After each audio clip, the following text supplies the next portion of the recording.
Pour pouvoir faire du mal à ceux qui sont ici, vous devez être en dehors. Or, vous ne pouvez pas être en dehors. Vous devez être obligatoirement à l'intérieur.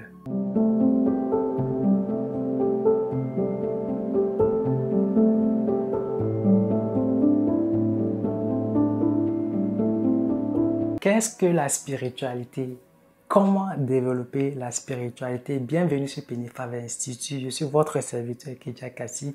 Sur cette chaîne, nous partageons ce que nous pensons, ce que nous sommes, ce que nous faisons et ce que nous avons avec vous, afin de vous permettre de savoir qui vous êtes véritablement et surtout de quoi vous êtes capable, parce que vous pouvez tout être, vous pouvez tout faire, vous pouvez tout avoir. Il n'y a pas de limite. Et s'il y a une limite, comprenez très bien que c'est vous qui la créez dans votre esprit. Aujourd'hui, je vais vous faire une déclaration, chers amis. Je suis tombé amoureux. Et certainement, vous vous demandez, mais oula, de quoi va-t-il s'agir aujourd'hui? Je vous aime, les amis. Et pourquoi je vous aime? Je vous aime parce que vous êtes une partie de moi. Oui, vous êtes une partie de moi. Et je suis également une partie de vous. Suivez-moi très bien, parce qu'aujourd'hui, je vais prendre tout mon temps, calmement, pour vous simplifier ce que c'est que la spiritualité. Parce que quand on demande la définition de la spiritualité à certaines personnes, on a l'impression que pour être spirituel, ou même pour développer la spiritualité, il te faut beaucoup de choses, beaucoup d'efforts, Non, c'est absolument pas vrai. Et donc, je vais vous expliquer pour que vous puissiez comprendre et suivez-moi jusqu'à la fin pour que vous compreniez l'idée. Et vous êtes une partie de moi, je suis une partie de vous. Alors, si vous êtes une partie de moi, donc ça veut dire que si je m'aime, ça veut dire naturellement que je vous aime en retour. Si je suis une partie de vous et que vous vous aimez, ça veut dire naturellement que vous m'aimez. On est d'accord? Est-ce que la main gauche peut consciemment faire du mal à la main droite? Je pense que non. Est-ce que la main droite en retour peut consciemment faire du mal à la main gauche? Je pense également non. Ce qui veut dire que si je suis une partie de vous et que vous êtes une partie de moi, naturellement, je dois vous aimer et vous devez m'aimer. Et si vous vous aimez et que vous m'aimez, je ne peux pas vous faire du mal parce que vous êtes une partie de moi. Et si vous vous aimez, vous ne pouvez pas non plus me faire du mal parce que je suis une partie de vous. Tout simplement. Qu'est-ce que c'est que la spiritualité? La spiritualité, c'est simplement aimer l'autre sans condition. C'est aimer son frère sans condition. C'est aimer son prochain sans condition. Jaune, blanc, vert, noir. Parce que essentiellement, nous sommes tous pareils.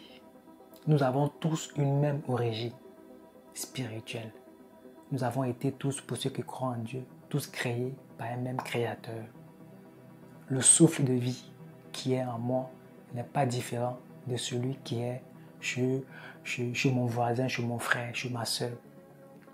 Et c'est ça la définition de la spiritualité. Parce que beaucoup donnent des explications compliquées, des définitions mystifiées à la spiritualité. Non, il n'en est pas ainsi. La spiritualité, tout simplement, c'est aimer l'autre. Parce que aimer l'autre, c'est s'aimer soi-même et aussi aimer Dieu pour ceux qui croient en Dieu. Pourquoi je dis aimer soi, c'est aimer l'autre? Parce que, regardez, je vais vous prendre cet exemple pour vous expliquer. Ça, c'est le bocal, ok? Et donc, admettons que le bocal représente la vie, ok? La vie. Et dans le bocal, il y a des grains de riz. Et les grains de riz ici représentent les individus que nous sommes. Donc, vous et moi, les humains sur toute la terre. Et le bocal là représente la vie. Maintenant, admettons que parmi les grains de riz, donc les individus, il y a quelques grains de riz qui veulent faire du mal à d'autres grains de riz, sachant très bien qu'ils sont tous dans le même bocal. Un autre cas, admettons que quelques grains de riz, donc quelques individus, veulent faire du mal ou précisément veulent incendier le bocal. Les amis, est-ce que c'est possible? est-ce que vous pouvez être ici et puis vouloir faire du mal à ceux qui sont ici? C'est pas possible. Et consciemment, c'est pas faisable. C'est d'ailleurs pas concevable. Parce que si vous essayez d'incendier le bocal, vous-même vous allez périr. Pourquoi? Parce que vous êtes dans la vie. Vous êtes dans le bocal. Et voilà qu'aujourd'hui, inconsciemment, il y a des individus qui préméditent le mal contre leur prochain. Il y a des gens qui ne font que penser du mal aux autres.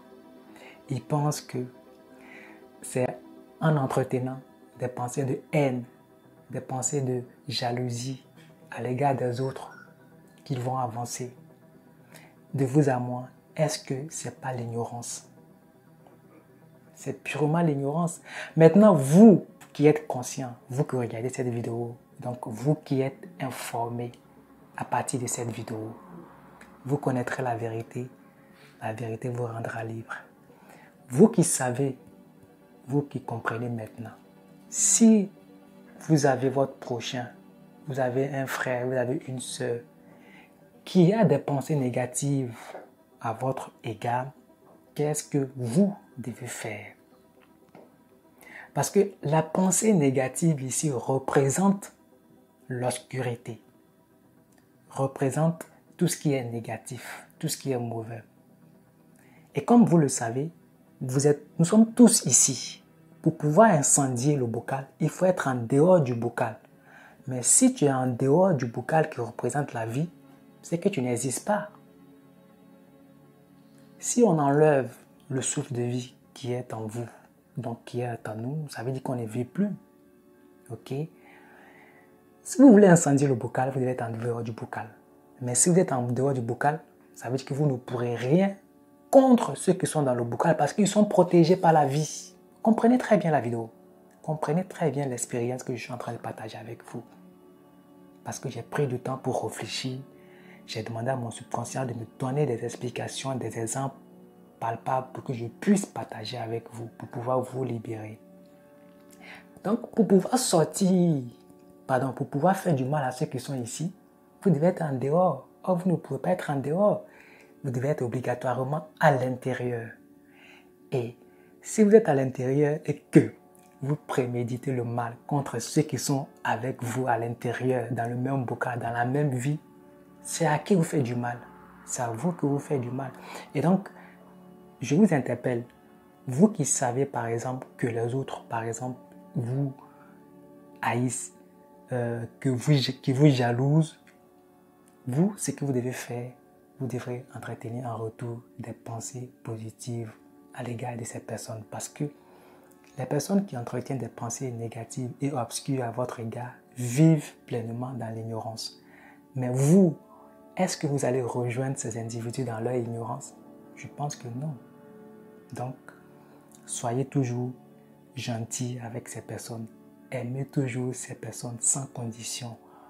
C'est pourquoi il est écrit quelque part, priez pour vos ennemis. J'interpelle mes frères et sœurs chrétiens, vous qui allez à l'église et qui priez contre vos ennemis. Vous êtes en contradiction avec la Bible.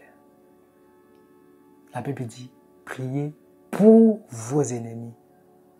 La Bible ne dit pas, priez contre vos ennemis. Donc vous voyez que chaque vendredi, chaque dimanche, vous allez vous prier contre le diable, contre vos ennemis. En fait, c'est à vous que vous faites du mal. Ça fait combien de temps que vous priez contre vos ennemis? Est-ce que depuis que vous priez contre les sorciers du village, est-ce qu'en réalité votre vie avance? Je pense que non. C'était juste une petite parenthèse. Commencez à faire du bien à ceux qui vous veulent du mal.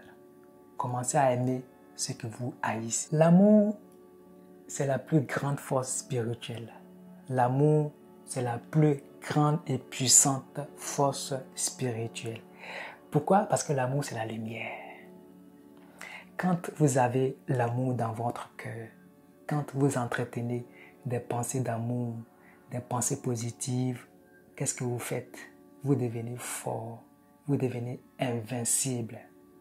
Vous êtes comme une lumière. C'est comme une pièce qui est remplie d'obscurité. Quand vous allumez la lumière, qu'est-ce qui se passe? l'obscurité disparaît. C'est ça la spiritualité simplifiée. Et donc, ça veut dire que si vous passez votre temps à aimer les uns les autres régulièrement, sans condition, vous devenez invincible. Même si en retour, ces personnes vous haïssent quelque part, ces personnes n'auront jamais le dessus sur vous. Et moi, personnellement, j'aime tout le monde, comme je vous l'ai dit à l'introduction. Regardez, je vous montre. Ça, ce sont mes objectifs de vie qui sont sur cette carte. Ce sont mes objectifs. Et le premier objectif, l'amour. Donc, je pense régulièrement à l'amour à l'égard de tout le monde. Je peux ne pas vous connaître, je peux ne pas vous fréquenter, mais je ne vais jamais avoir de pensées négatives à votre égard parce que j'ai compris que la plus petite pensée que j'aimais finira toujours par me revenir. Si c'est une pensée de paix, si c'est une pensée positive, si c'est une pensée négative, elle me reviendra.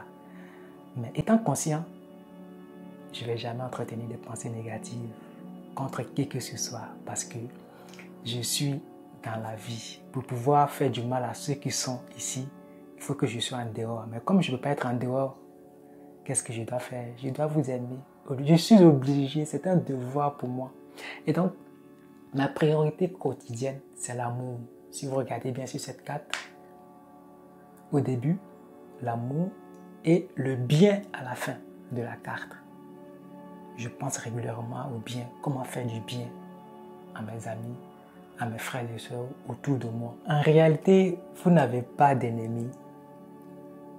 Non, vous n'avez pas d'ennemis parce que si vous vous mettez dans la tête que vous avez des ennemis, vous pouvez avoir des ennemis. Je ne dis pas forcément que vous n'avez pas d'ennemis.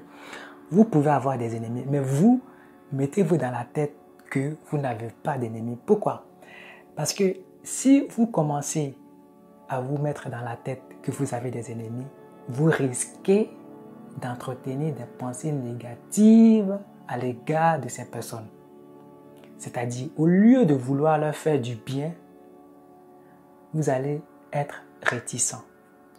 Vous allez commencer à ne pas leur faire du bien. Vous allez stopper de leur faire du bien parce que vous allez vous dire de toute façon, il me veut du mal. Donc, pourquoi faire du bien à quelqu'un qui me veut du mal?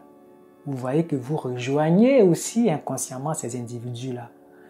Si vous mettez dans la tête que vous n'avez pas d'ennemis et que tout le monde est votre ami, qu'est-ce que vous allez faire? Vous allez leur faire du bien. Vous allez faire du bien à tout le monde.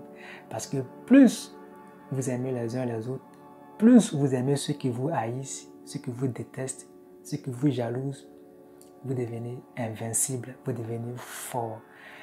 Les amis, c'était la vidéo d'aujourd'hui. Votre serviteur Keja Kassi, Pénifav Institut, vous servir notre devoir.